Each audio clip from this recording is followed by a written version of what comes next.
Welcome back to the Marketing Quacks podcast. Thanks for tuning in to another episode. I'm super excited this time to have Paige Michael. Paige Michael is, jack of all trades. She's a social media influencer with hundreds of thousands of followers. She's a registered nurse, and she's also a PR associate at Empathy First Media. So I'm super excited to have Paige on the show this week. Paige, thank you so much for joining. Thank you so much. It's wonderful to be here. Yeah, so just kind of talk a little bit about yourself first. Like I said, you're all over the place. You're a jack of all trades, being an RN, a social media influencer, and then you've been getting into PR, and you're also very good at PR too, just from my experience of how you've pitched me and our clients and getting those big wins in publication. So kind of just talk about, yourself a little bit, how you got to where you are today, just for the viewers or the listeners or viewers who are watching or listening this. Yeah, absolutely. So yes, I would have to say my main thing I do throughout the day now is our newest thing. It's how I know Ryan so well is through that PR, working together in an agency. I was discovered, I guess you could say, by that agency actually as an RN. I was brought into the agency as an RN doing some IV hydration on another branch of our company. And then we kind of decided, as per usual in my many different things I like to do, to pivot to what makes sense and what is going to make money right now. And that would be the PR direction. So it was not, could you say, completely out of my wheelhouse, but just something I've never ever done. We had some great mentors, have some great mentors that kind of fostered that. And I had no idea what PR even was. And now I'm doing it all day, every day, as well as the influencer aspect of, I've been doing the influencer or social media content creator, biggest portion of my income for going on 10 years now. I've moved across the country a couple of times and I've been able to bring that with me no matter where I live. And that's definitely where my marketing quack thoughts come in the most, is through my experience on social media. Yeah, and I'll just say I'm very impressed. When I first met you, I looked at your social. Your is it Peanut Physique for everyone Hmm. listening? Peanut Physique on Instagram. Are you on other channels too? I have a TikTok. I just don't. If anyone's familiar with TikTok, you either love it or you aren't entertained by it whatsoever. And I would have to say I'm the latter. I would have to re-download the app. But anyway, yeah, Instagram is my biggest platform. That's how I am too. So let's get into that too with your influencer marketing. I guess explain first off kind of how you started and then how you got to your following now, which is hundreds of thousands of followers on Instagram. Kind of explain Mhm. your strategy and tips and tricks for getting where you're at right now. Sure. It's like I said, I started about 10 years ago when I was in college, and I'm in the fitness space. That is my biggest thing. I'm a trainer online. I'm a trainer in person. That's not the most lucrative job in the world, so I don't do all that all the time. But online, the fitness space 10 years ago, especially for women, I'm a person who likes to target the gap, and there was a huge gap in lack of information, um, education that actually made sense for fitness for women. And so I was in nursing school. I've been an athlete my whole life. I became a trainer, and I said, okay, there's a big lack of education as to what women should do and why they should do it in the gym.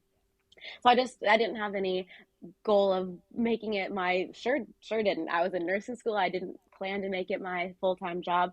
Um, but it did. I just started sharing um, my workouts, and I posted twice a day, every day for 4 months.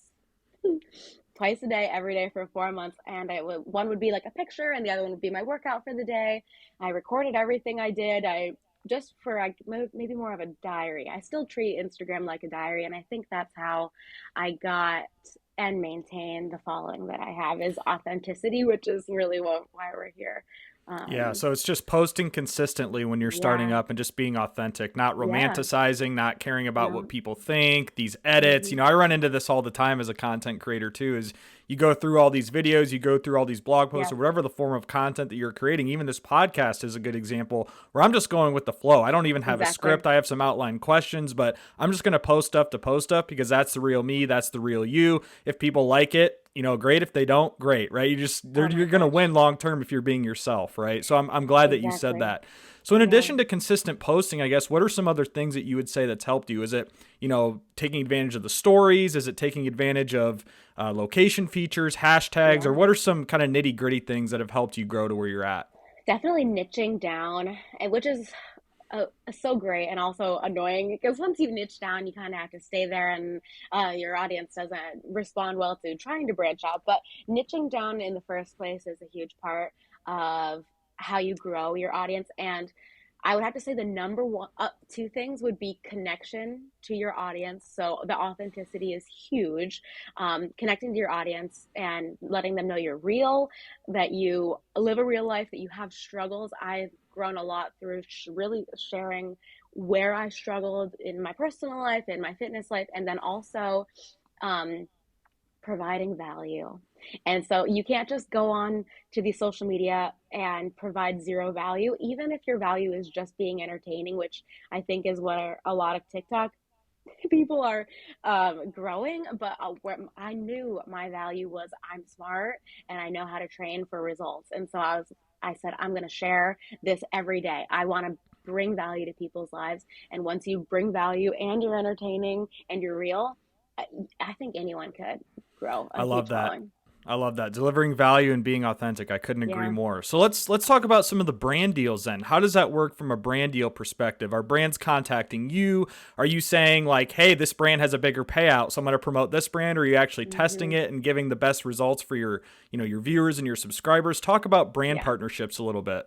There's a delicate balance there, especially as your reach becomes larger and you can acquire a lot. It's a stunning amount of money that you can make from brands. And I work with a brand in most avenues of life, like clothes. I have a brand, food. I have a brand, supplements. I have a brand. That all of them, I have a brand that I work with.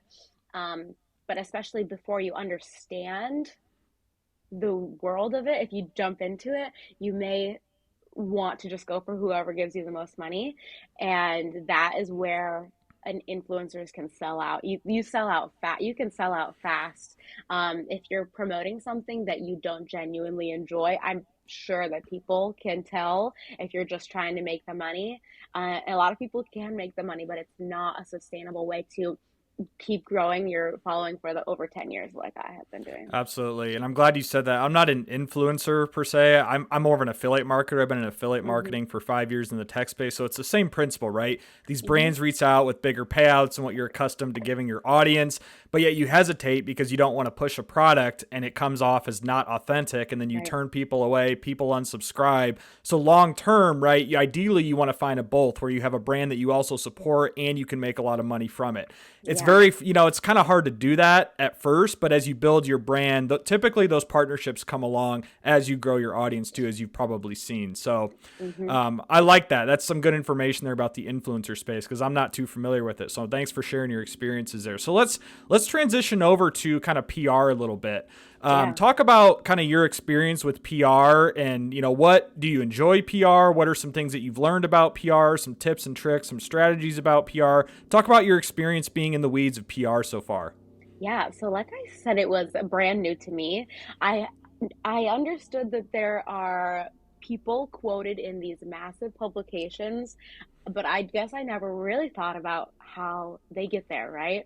And to know there is a job where there is a person in between Forbes and it just some random smart person quoting something about something. There's a person in between those two. And what a cool job that is because it's really very rewarding. I like going into it, I was like, I don't know what this is, but I'm not going to half ass anything, right? So I was just like, I'm going to dive into whatever is actively needed from me. And PR becoming that was so cool. And it is so rewarding to bring that happiness to the client and then bring the here's you published in this huge publication and I brought that to you, and the reporter loves what you bring to them from the client. I had no idea what in the world that that was, and now that I'm in it, I enjoy it very much. Yeah, and for full disclosure too, Paige has landed me on some big publications too. So if anyone listening has seen me talk about consumer affairs or Go Mhm. banking rates or Yahoo Finance, Paige is the one responsible for pitching me and getting me these PR opportunities. So I want to commend you for Mhm. that. Going off that, what would you say, Paige, so far has been your biggest win or wins in PR? A lot to do with you, Ryan. We've gotten some great, those Yahoo Finance was crazy. I got a client in Forbes not too terribly long ago, and a lot in the female space. We just got a new client, and I we got her in Pink Villa like 3 times All right. last week. That and a lot of people might not know what that is, but it's a really cool, like similar to Cosmopolitan publication is the one that we just did last week.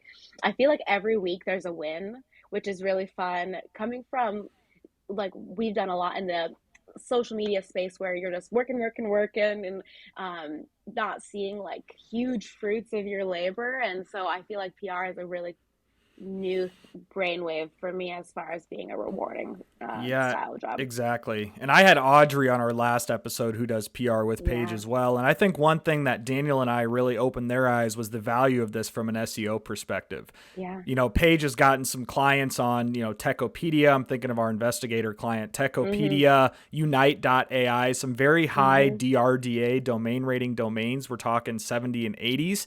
Yeah. And I know that's like a little technical for Paige, who's someone who doesn't have an SEO background. But when he explained this to her, it's a very long term bulletproof strategy for SEO in 2024 as Google's algorithm continues to favor the EEAT, experience, expertise, authority, trust. So I just want to say that the work that Paige is doing from a PR perspective is really benefiting our clients' SEO on the back end as well through the link juice and all the backlink profiles that we're building up. So again, I Mhm. just want to commend you for all the work that you've done so far with Thank PR.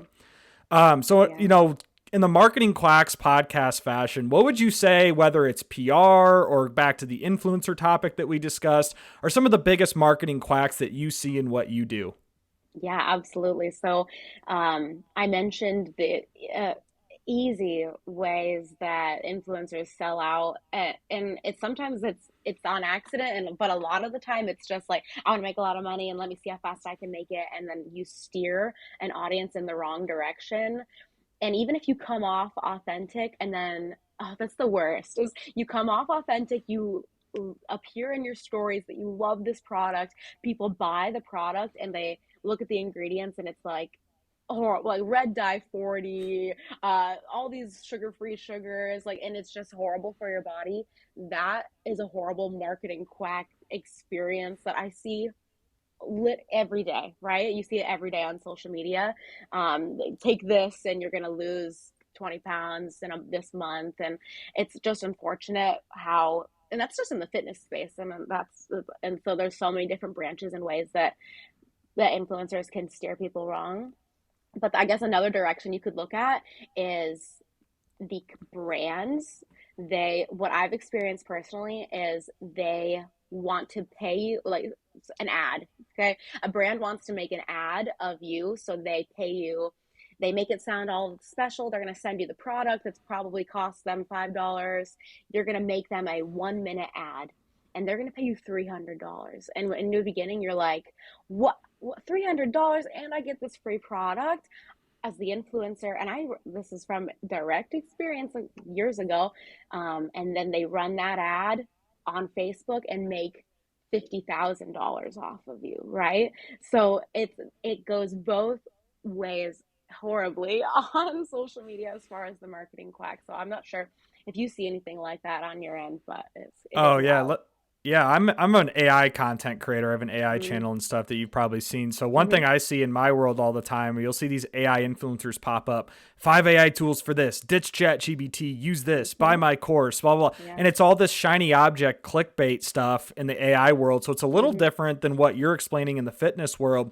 But let me ask you this, Paige. So if I'm interested in fitness per se, and I'm exploring influencers to follow or people to follow on Instagram, what makes you stand out from everyone else, right? It's a crowded space. So Mm-hmm. kind of sell yourself for me as an influencer. Why should I follow you over anyone else? Yeah, definitely where I knew I needed to jump into the space. Not that I even planned on it becoming what it was, but I have the education to take a science-based approach to fitness. And so a lot of other, in the female space and definitely in the male space too, I'm sure, it's I look great, do what I do because I look great. But I don't know what I'm talking about. And I knew from the very beginning that's where where the gap was needed to be targeted by me is that, yeah, I'm going to train myself and I'm going to look great for an example, but I want you to understand the science of why we're doing what we're doing. So not only the science and like having my nursing background, female focused nursing background, I am authentic as possible, and that's why I don't represent very many brands. I never have. And I share a lot on my stories. You might have seen I talk a lot on my stories. I want you to hear from me, know about me. Like if this is my life, then I'm going to share it with you. And so those two things have definitely helped me separate from the crowd. Yeah, and I will say, I must admit, stories are cheap dopamine from a user experience perspective. Mm-hmm. It's very lucrative what Instagram has done to like kind of prioritize the stories up top. Where if you post a story, you're right in front of someone's timeline right up top. So yeah, posting Mm-hmm. consistent stories definitely helps build a brand and grow your audience for sure. Mm-hmm. But on that note, Paige, we've kind of hit time here. What would you say, just a final note of advice, whether it's the social media influencing space, the PR space, or anything that you have experience with that we've discussed on this podcast episode? What are just some final notes or final thoughts that you have for listeners? Yeah, I would have to say, like, to encompass all of the above of what we talked about, the biggest takeaways of are human connection, prioritizing the human, because even if you think that the quick dopamine is from the quick paycheck, it's not in the long run. It's the human connection and then the authenticity throughout all of that connection that you make. Those two things together are gonna separate you from the crowd, and you're gonna end up being more successful in the long run. Be authentic and avoid quick and cheap dopamine. I love it. Two Mm-hmm. things that I try to do and I need to get better at, to be fully transparent. But that's it, guys. Thanks so much for listening to this episode of the Marketing Quacks podcast. Paige, thank you so much for joining. Mm-hmm. Thank you, Ryan. I appreciate you. Stay tuned for the next episode.